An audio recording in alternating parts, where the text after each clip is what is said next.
जय श्री कृष्णा। कैसे हैं आप सब लोग।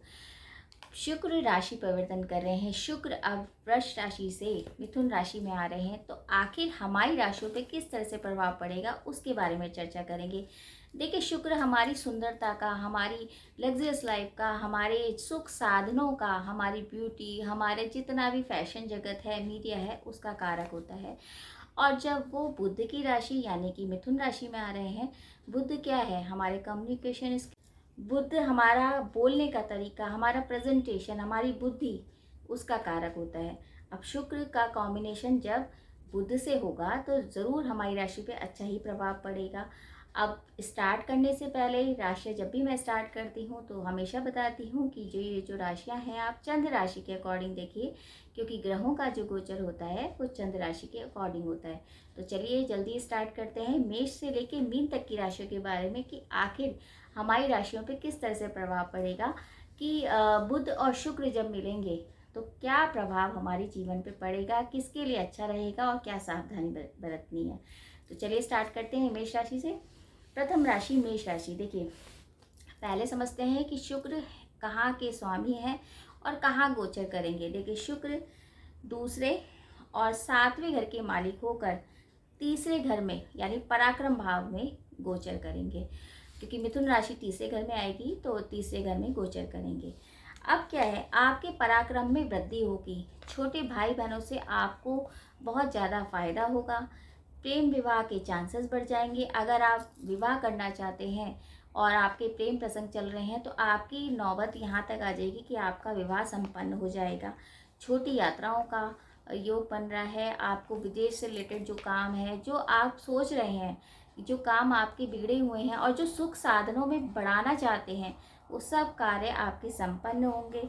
मीडिया में अगर हैं तो मीडिया से भी आपको काफ़ी फायदा होगा, भाग्य आपका साथ देगा, पिता का भरपूर सहयोग मिलेगा और भाग्य आपका साथ देगा।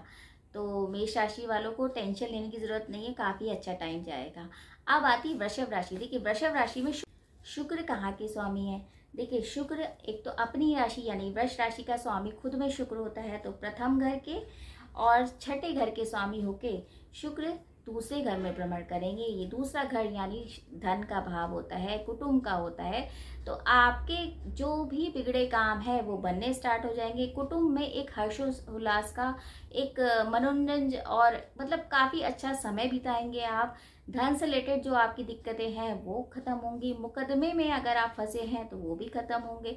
तो देखा जाए मतलब टाइम टोटल आपका वृष राशि का स्वामी स्वयं में शुक्र है, तो काफ़ी अच्छा जाएगा और आपको धन में वृद्धि भी होगी और नए नए स्रोत भी आपके बनेंगे। धन से रिलेटेड जो भी दिक्कतें हैं वो खत्म होती नजर आएंगी।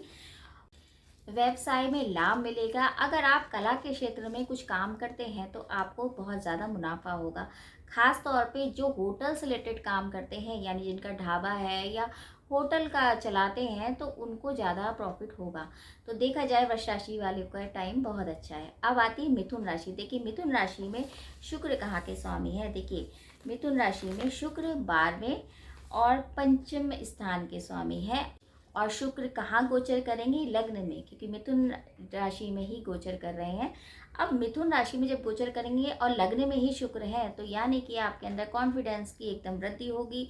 आपके तेज आएगा, मतलब फेस पे आप एक तरह से चमक आएगी और आप काफ़ी हद तक काम बहुत अच्छे और सुलझे तरीके से करेंगे। आपकी जो वाणी है वो बहुत मधुर हो जाएगी।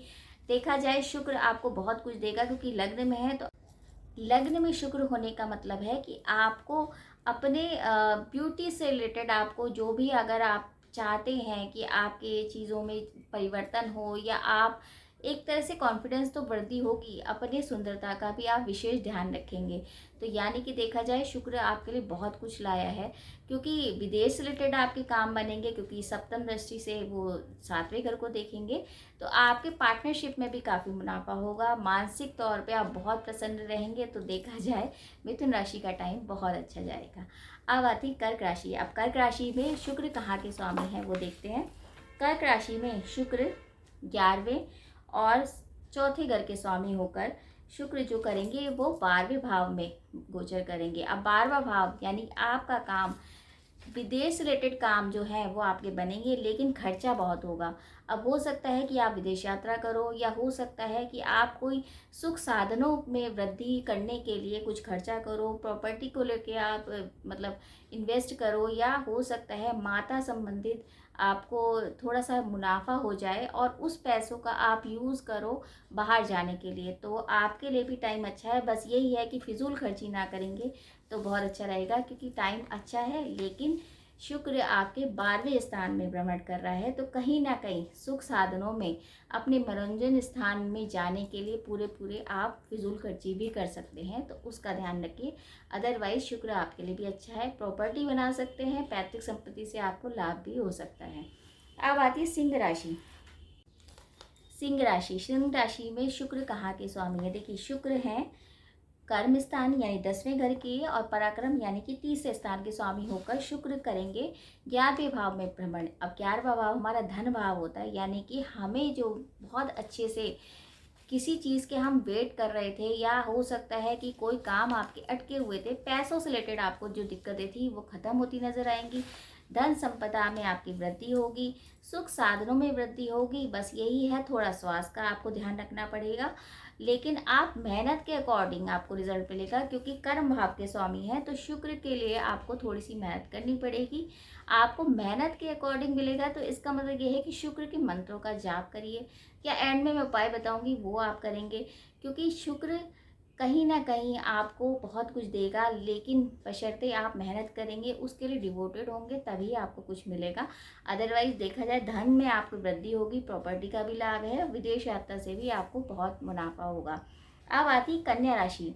कन्या राशि में शुक्र कहाँ के स्वामी हैं? शुक्र हैं भाग्य भाव यानी नवम भाव के और दूसरे स्थान के स्वामी हैं, जो कि कर्म भाव में भ्रमण करेंगे। अब कर्म भाव में भ्रमण करने का मतलब ये है कि आपको मेहनत बहुत ज़्यादा करनी पड़ेगी, लेकिन शुक्र 7वीं दृष्टि से चतुर्थ को भी देखेंगे, तो कहीं ना कहीं प्रॉपर्टी का लाभ, माता से लाभ आपको विशेष मिलेगा, और संतान का भी आपको लाभ हो सकता है। संतान के करियर से जो आप परेशान थे, वो आपका एक तरह से फिजूल आप परेशान हो रहे थे, वो आपके काम अब अच्छे से बनेंगे। संतान का सुख भी मिलेगा, और संतान से रिलेटेड जो दिक्कतें थी वो भी खत्म होती नजर आएंगी।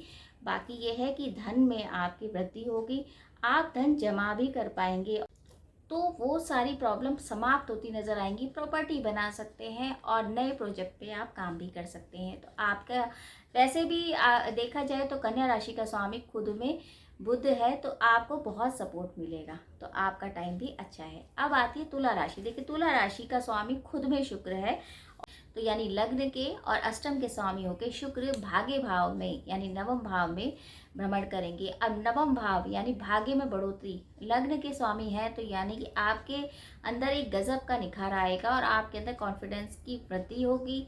पैतृक संपत्ति में भी आपको लाभ मिल सकता है, और विदेश से रिलेटेड भी आपके जो काम अटके हैं वो होंगे।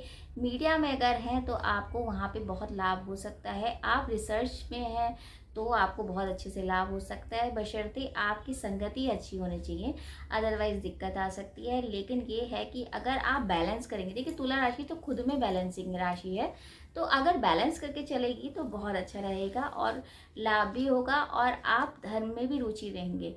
धर्म में रुचि लेने के साथ साथ जितना आप दान पुण्य करेंगे उसका रिजल्ट आपको जल्दी ही मिलेगा, और काफ़ी हद तक जो इतने दिन से आप सोच रहे थे, कोई चीज़ आप सोच रहे थे लेने की, वो भी आप ले पाएंगे।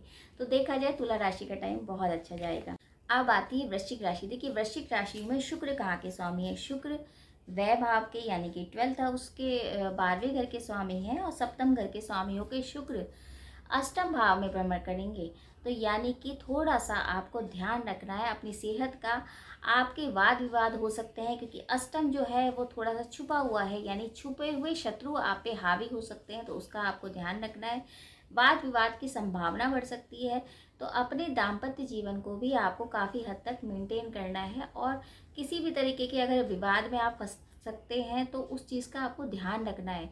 तो किसी भी तरीके के आप वाद विवाद में फंस सकते हैं, तो कोशिश करिए थोड़ा अवॉइड करने की कोशिश करिए, किसी से वाद विवाद में ना फंसिए, क्योंकि अगर जितना आप बोलेंगे तो आपके जो छुपे हुए शत्रु हैं वो आप पे हावी हो सकते हैं।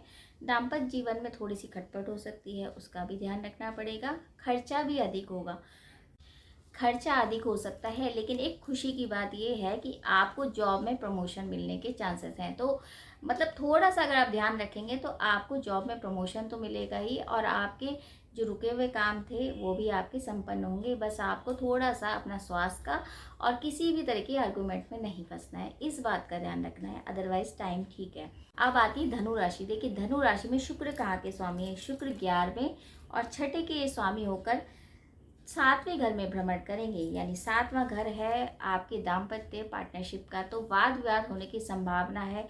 हो सकता है किसी भी तरीके के आप षड्यंत्र में फंस सकते हैं, पैसों से रिलेटेड दिक्कत हो सकती है, लेकिन प्रतियोगिता में अगर आप भाग ले रहे हैं तो आपके काम संपन्न होंगे, किसी भी तरीके की दिक्कत नहीं आएगी। मानसिक तनाव हो सकता है तो उस बात का ध्यान रखना है, अदरवाइज़ ये है कि थोड़ा-सा आपको स्वास्थ्य रिलेटेड भी ध्यान रखना पड़ेगा। अब ऐसा मत कहिए कि मतलब सारी चीज़ें आपने नेगेटिव नेगेटिव नहीं है, बस थोड़ा-थोड़ा आपको ध्यान रखना है, और थोड़ा-सा अगर आप पूजा करेंगे यानी शुक्र के मंत्रों का जाप करेंगे तो कुछ ना कुछ अच्छा होगा ही। और ऐसे घबराने की बात नहीं है कि कोई मेजर कोई इश्यू नहीं होंगे, लेकिन आपको पैसा इन्वेस्ट करना पड़ेगा, खर्चा अधिक होगा, उस बात का ध्यान रखिए। तो बस इसी बात का ध्यान रखना है, किसी भी तरीके के वाद विवाद में आपको नहीं फंसना है, अदरवाइज दिक्कत हो सकती है। अब आती है मकर राशि। देखिए मकर राशि में शुक्र कहाँ के स्वामी हैं?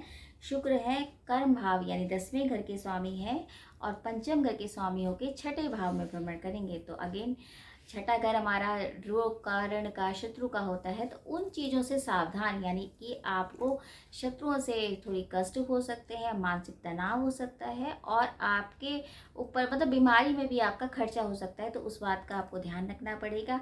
शेयर मार्केट में किसी भी तरीके से कोई इन्वेस्टमेंट नहीं करना है, इस बात का ध्यान रखिए, वरना पैसा फंस सकता है। और अगर आप जॉब में हैं तो उसमें मुनाफा है, उसमें प्रमोशन होने की भी चांसेस है, या कोई किसी भी तरह की कंपटीशन आप अगर कर रहे हैं तो उसमें आपको काफ़ी अच्छे आप नंबर ला सकते हैं। बस यही है, थोड़ा सा स्वास्थ्य के लिहाज से आपका टाइम थोड़ा ख़राब है।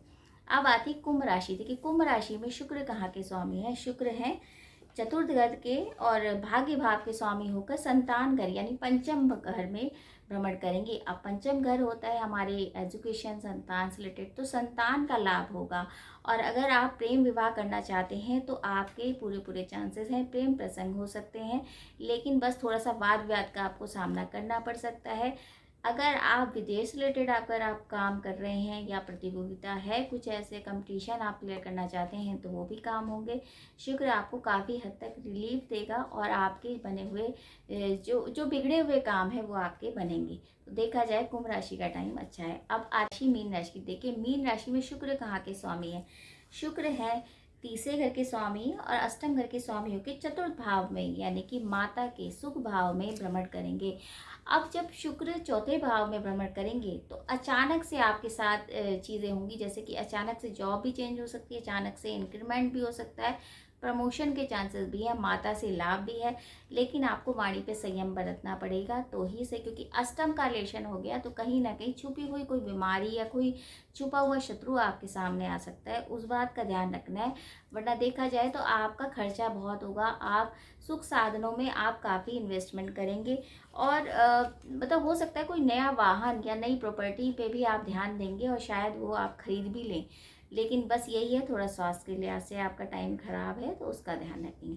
देखिए ये थे मेष से लेके मीन तक की राशियों के बारे में कि आखिर शुक्र हमारी राशि में क्या प्रभाव लेके आया है जब वो मिथुन राशि में आ रहे हैं।